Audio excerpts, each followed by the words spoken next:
Duke Ferrara, as you know, I am here to discuss your engagement to the princess. What did you want to show me? That is my last Duchess, painted on the wall, looking as if she were alive. She is very beautiful. Can you tell me about the painting? I call the piece a wonder. Now, Fra Pandolf's hands worked busily a day, and there she stands. Will it please you to sit and look at her? She is a lovely young girl, but why do you hide the painting behind the curtain? I said Fra Pandolf by design, for never read strangers like you that pictured countenance, the depth and passion of its earnest glance.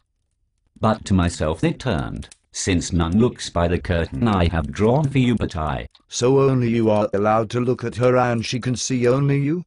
Do you think that she is watching you from the painting? And seemed as though they would ask me if they durst.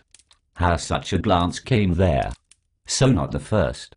Are you to turn and ask thus? Why do you think that she has that look in her eyes? Sir, 'twas not her husband's presence only that called that spot of joy into the Duchess's cheek.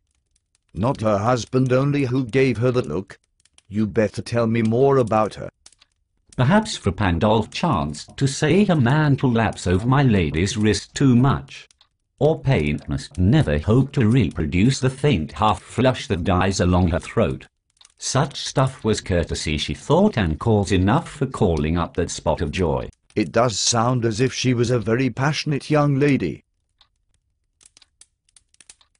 She had a heart, how shall I say, too soon made glad, too easily impressed. She liked whatever she looked on, and her looks went everywhere. Her looks went everywhere, you say? Do you mean that she looked at other men? Sir, it was all one.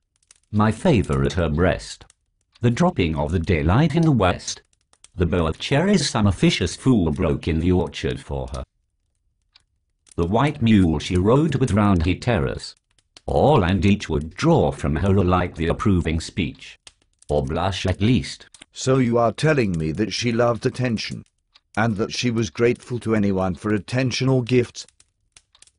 What is wrong with that? She thanked men. Good. But thanked somehow, I know not how, as if she ranked my gift of a 900 years old name with anybody's gift.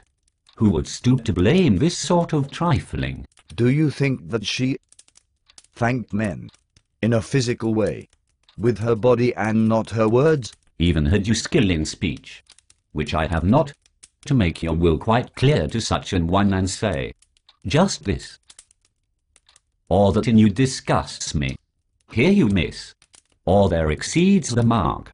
And if she let herself be lessoned so, nor plainly set her wits to yours, forsooth, and made excuse, even then there would be some stooping, and I chose never to stoop. You are a proud man. You were too proud to confront your wife and ask her if it was true. Oh, sir, she smiled no doubt, whenever I passed her.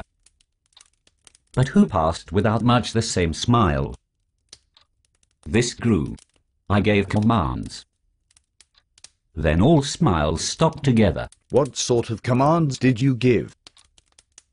Did you have her killed? There she stands, as if alive. Will it please you rise? We'll meet the company below then. Yes. I really would like to go back to have a word with the Count about you marrying his daughter.